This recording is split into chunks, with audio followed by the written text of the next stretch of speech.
నమస్తే, welcome to Andhraprabha. నేను తేజస్వి. కీలకమైన సార్వత్రిక ఎన్నికల షెడ్యూల్ వెలువడింది. షెడ్యూల్ను ప్రకటించిన వెంటనే ఎన్నికల కోడ్ అమల్లోకి వస్తుంది. ఈ నేపథ్యంలో అసలు ఎన్నికల కోడ్ ఎలా మొదలైంది, ఎప్పుడు దీనికి బీజాలు పడ్డాయి అనే విషయాలు అందరికీ ఆసక్తికరం.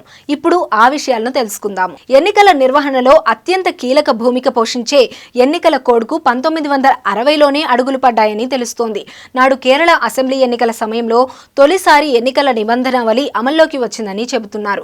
ఈ నేపథ్యంలో ఎన్నికల కోడ్కు బీజం పడి దాదాపు 64 ఏళ్లు అవుతోంది. ఎన్నికల సమయంలో పార్టీలు, అభ్యర్థులు అనుసరించాల్సిన విధి విధానాలు, నిబంధనలే ఎన్నికల కోడ్.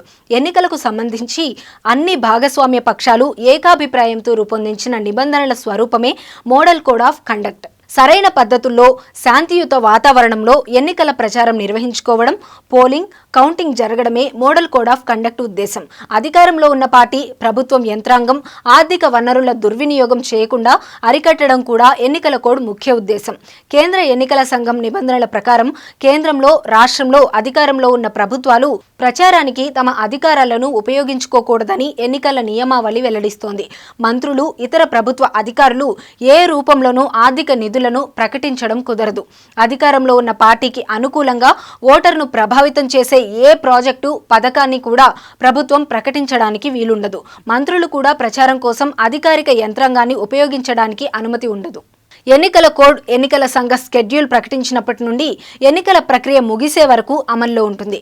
అయితే ఎన్నికల కోడ్కు ఎలాంటి చట్టబద్ధత లేనప్పటికీ సుప్రీంకోర్టు పలు సందర్భాల్లో దీన్ని సమర్థించింది. కోడ్ ఉల్లంఘిస్తే దర్యాప్తు జరిపి శిక్ష విధించడానికి ఎన్నికల సంఘానికి పూర్తి అధికారం ఉంటుందని పేర్కొంది. కాగా దేశంలో 1968, 69లో జరిగిన మధ్యంతర ఎన్నికల సమయంలో మినిమం కోడ్ ఆఫ్ కండక్ట్ పేరుతో సెప్టెంబర్ 26, 1968లో ప్రవర్తన నియమావళిని కేంద్ర ఎన్నికల సంఘం తొలిసారి అమల్లోకి తెచ్చింది.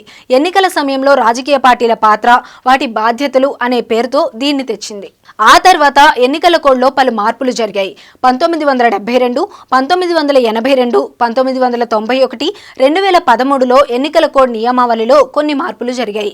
అధికారంలో ఉన్న పార్టీల తీరుపై పర్యవేక్షణ అంశాన్ని 1979లో చేర్చారు. అలాగే ప్రవర్తన నియమావళికి చట్టబద్ధత లేకపోవడంతో దీనికి చట్టబద్ధత కల్పించాలంటూ 2013లో పార్లమెంటరీ కమిటీ సిఫార్సు చేసింది.